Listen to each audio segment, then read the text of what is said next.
மத்திய அரசு வழங்கிய பட்டியலின மக்களுக்கான சிறப்பு திட்ட நிதியை திமுக அரசு மகளிர் உரிமை தொகை வழங்க பயன்படுத்தியதாக தேசிய தாழ்த்தப்பட்டோர் ஆணையத்திற்கு தலித் விடுதலை இயக்கம் சார்பில் புகார் அளிக்கப்பட்டுள்ளது.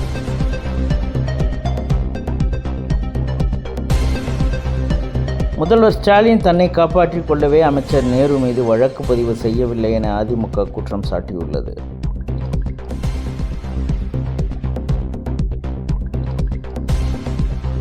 ஒரே நாடு ஒரே தேர்தல் என்ற கொள்கையை செயல்படுத்துவதன் மூலம் அரசு நிர்வாகங்கள் வலுவான முடிவுகளை எடுக்கவும் நீண்டகால கொள்கையில் கவனம் செலுத்தவும் உதவும் என துணை ஜனாதிபதி சிபி ராதாகிருஷ்ணன் தெரிவித்துள்ளார்.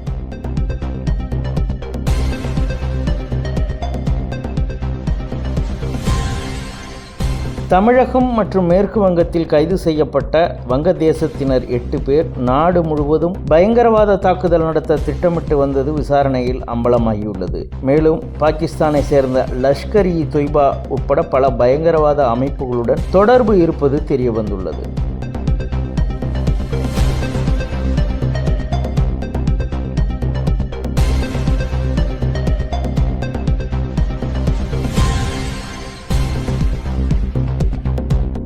தமிழகத்தில் பயங்கரவாதத்தை கட்டுப்படுத்துவதற்கு பதிலாக பயங்கரவாத செயல்பாடுகளில் ஈடுபடும் நபர்கள் அமைப்புகளுக்கு திமுக அரசு மறைமுக ஆதரவு அளித்து வருவதாக மத்திய இணையமைச்சர் எல் முருகன் குற்றம் சாட்டியுள்ளார்.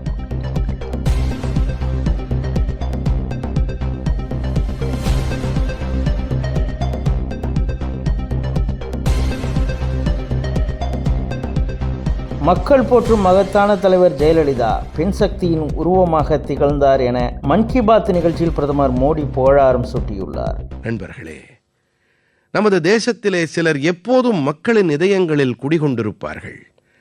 அவர்கள் சமூக நலனுக்காக செயலாற்றியவர்களாக இருப்பார்கள். தங்களுடைய நற்காரியங்கள் வாயிலாக மக்களுக்கு முதன்மை அளித்திருப்பார்கள். அம்மா ஜெயலலிதா அவர்கள் மக்கள் நேசிக்கும் இப்படிப்பட்ட ஒரு தலைவர். பிப்ரவரி 24ஆம் தேதி இவருடைய பிறந்த நாளாகும். தமிழ்நாட்டு மக்களுக்கு இவரிடம் இருக்கும் ஈடுபாடு எந்த அளவுக்கு ஆழமானது என்றால், இன்றும் கூட நான் தமிழ்நாட்டிற்கு சுற்றுப்பயணம் மேற்கொண்டால் இது நன்கு தெரிகிறது. அம்மா ஜெயலலிதா அவர்களின் பெயரை நான் குறிப்பிட்ட உடனேயே தமிழ்நாட்டு மக்களின் முகங்கள் மலர்கின்றன. நமது தாய்க்குலம் குறிப்பாக அவருடன் ஆழமாக இணைந்திருக்கிறது. இதற்கான காரணம் என்னவென்று சொன்னால், அரசு அதிகாரத்தில் இருந்த வேளையிலே இவர் பெண்கள், தாய்மார்கள், சகோதரிகளுக்காக பாராட்டுக்குரிய பல முயற்சிகளை மேற்கொண்டிருக்கிறார். மாநிலத்தின் சட்டம் ஒழுங்கை சீராக வைத்திருக்க சிறப்பான வழிமுறைகளை கடைப்பிடித்தார். அவரிடத்திலே தேசபக்தி உணர்வு மிகவும் செறிவாக இருந்தது. இதோடு கூடவே பாரதத்தின் கலாச்சார பாரம்பரியம் மீதும் அவருக்கு மிகுந்த பெருமிதம் இருந்தது. அம்மா ஜெயலலிதா அவர்களுடனான என்னுடைய ஒவ்வொரு சந்திப்பும், ஒவ்வொரு உரையாடலும் எனது மனதிலே இன்றும் கூட நன்கு பசுமையாக பதிந்திருக்கின்றன. அவர் குஜராத்திலே 2002 மற்றும் 2012ஆம் ஆண்டிலே நடந்த என்னுடைய பதவியேற்பு விழாவிலே கலந்து கொண்டார்.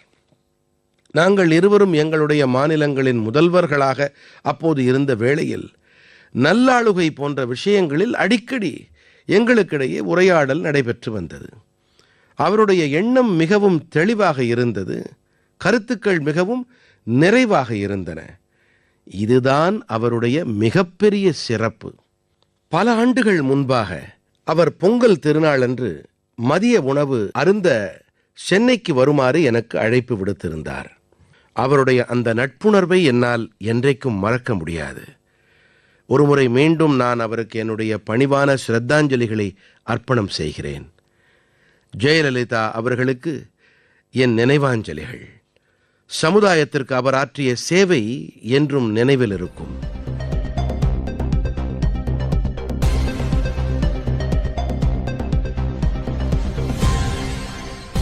உலகளாவிய தொழில்நுட்ப ஜாம்பவானான மைக்ரோசாஃப்ட் தனது விளையாட்டு பிரிவான மைக்ரோசாஃப்ட் கேமிங் நிறுவனத்தின் தலைமை நிர்வாக அதிகாரி பொறுப்பை இந்திய வம்சாவளியை சேர்ந்த ஆஷா சர்மாவிடம் ஒப்படைத்துள்ளது.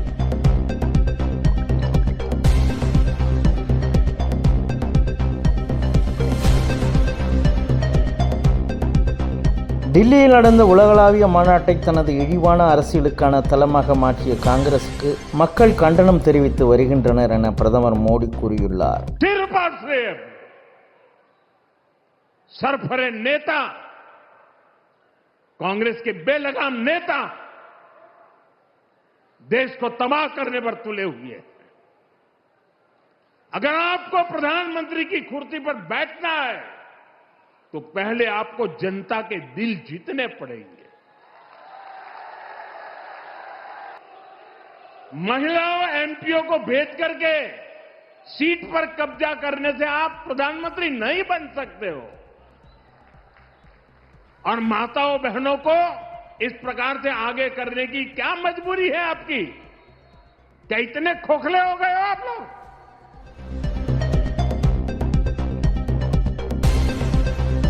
டில்லியில் நடந்த ஏஐ உச்சி மாநாட்டில் காங்கிரஸ் இளைஞரணி தொண்டர்கள் அரை நிர்வாண போராட்டம் நடத்தி நம் நாட்டை அவமானப்படுத்திவிட்டனர். இது மிகவும் வெட்கக்கேடான செயல் என சமாஜ்வாதி கட்சி தலைவர் அகிலேஷ் யாதவ் தெரிவித்துள்ளார்.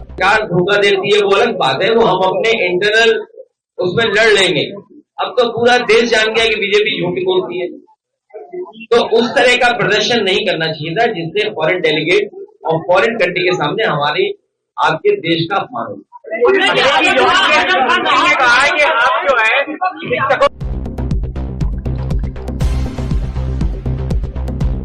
ஐந்து ஆண்டுகளில் இந்தியா பிரேசில் வர்த்தகம் $20 பில்லியன் உயர்த்த பிரதமர் மோடியும் அதிபர் லூலா டி செல்வாவும் இருதரப்பு பேச்சுவார்த்தையில் முடிவு செய்துள்ளனர்.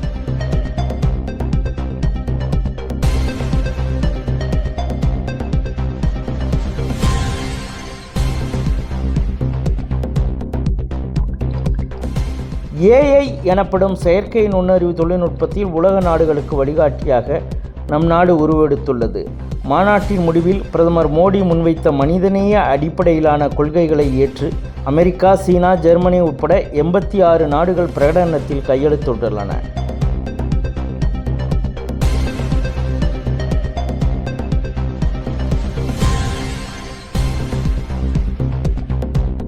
பிரதமர் மோடி நெருங்கிய நண்பர். இந்தியா, இஸ்ரேல் ஆகிய இரு நாடுகளுக்கு இடையே நெருங்கிய உறவு உள்ளது என இஸ்ரேல் பிரதமர் பெஞ்சமின் நேதன்யாகு தெரிவித்துள்ளார்.